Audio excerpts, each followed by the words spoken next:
Good morning, students. Good morning, parents. Good morning, guardians, and also good morning, my well wishers, viewers. ଆଜି ଆମେ profit and loss ବା ଲାଭ କ୍ଷତିର ଗୋଟେ ଛୋଟ ସଂକ୍ଷିପ୍ତ ଗଣିତଟିଏ ପକେଇବା। ଗଣିତଟି ହେଉଛି ବ୍ୟବସାୟିକ ଗଣିତ, ଫଳ ବ୍ୟବସାୟ। ଆମ୍ବ କୋଡ଼ି 30 ଟଙ୍କାରେ କିଣି ଡଜନ 24 ଟଙ୍କାରେ ବିକିଲେ ଶତକଡ଼ା ଲାଭ କେତେ ହେବ? ଆଜିକାଲି ଆମ ପିଲାବେଳେ ଏସବୁ ଆମ୍ବ କୋଡ଼ି ହିସାବରେ ବିକା ହେଉଥିଲା।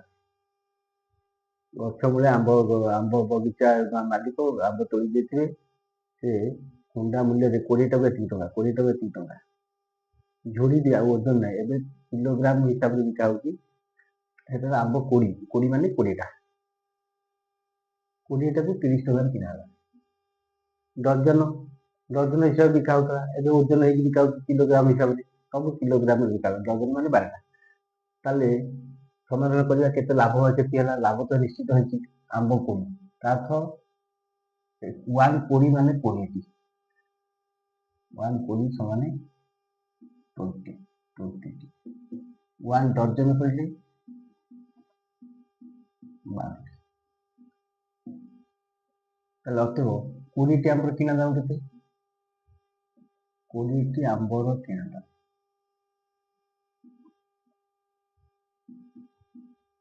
ଭଗ୍ନାଂଶ ବାହାରିବ 30 ଟଙ୍କା।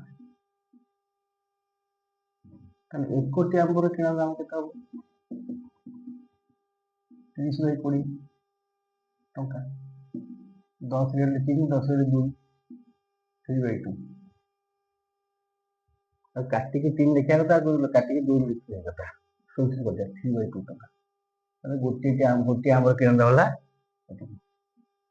ଅତଏବ କ'ଣ ଡଜନ? 1 ଡଜନ বা 12ଟା, 12ଟିର ବିକ୍ରି ଦାମ କେତେ? 24 ଟଙ୍କା। 24 ଟଙ୍କାରେ ଡଜନ 24 ଟଙ୍କା ହେଇଗଲା। 1ଟି ଆମ୍ବର ବିକ୍ରି ଦାମ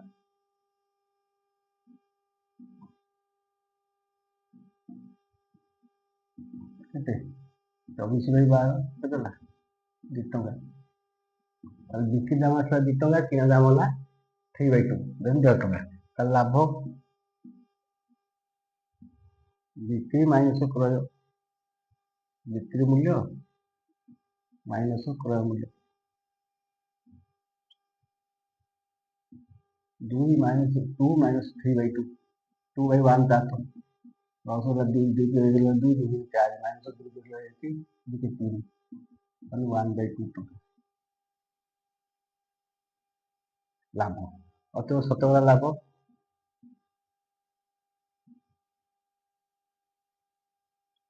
ଲାଭ ବିୟୋତକ କ୍ରୟ ମୂଲ୍ୟ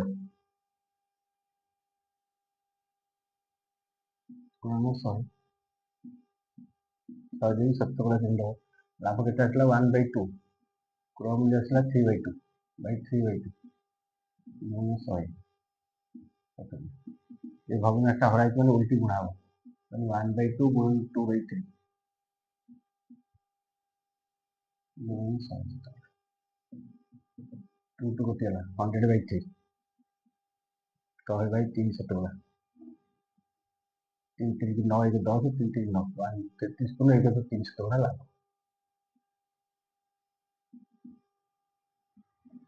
ତେଣୁ ଆମ୍ବ କୋଡ଼ି 30 ଟଙ୍କାରେ କିଣିଲା, ଡଜନ 24 ଟଙ୍କାରେ ବିକିଲା, ଆଉ 20ରେ ବିକିଲାନି। ଇଏ ହେଉଛି ବ୍ୟବସାୟିକ ଟ୍ରିକ୍। ଆଣିବେ କୋଡ଼ି ହିସାବରେ, ବିକିବେ ଡଜନ ହିସାବରେ। ହେଲା, ଆଣିବେ ଝୁଡ଼ି ହିସାବରେ ଓଜନ କରିବେନି, ବିକିବେ କିଲୋ ହିସାବରେ। ତେଣୁ ପ୍ରଫିଟଟାକୁ ଆଗେ ହିସାବ କରିକି ତାପରେ ଦେଇଦେବେ, ନହେଲେ ନାହିଁ ଯେମିତି ତାକୁ ପରିଶ୍ରମ କରିବେ, ଲାଭ ହେବନି, କ୍ଷତି ହେଇଯିବ। ତେଣୁ ଆମ୍ବ କୋଡ଼ି 30 ଟଙ୍କାରେ କିଣି ଡଜନ 24 ଟଙ୍କାରେ ବିକିଲେ ଶତକଡ଼ା ଲାଭ କେତେ ହେଲା? 33 ଟଙ୍କା 33। ଆଶା କରୁଛି ସମସ୍ତେ ଗଣିତଟା ବୁଝିଥିବେ, ବ୍ୟବସାୟରେ କଲେ କାମରେ ଲଗେଇବେ। ଆଉ ଯେହେତୁ ୟୁଟ୍ୟୁବରେ ରହିଲା, ଯେତେବେଳେ ଚାହିଁବେ ବିଜନେସ୍ ଗଣିତ ଦେଖିପାରିବେ। Thank you.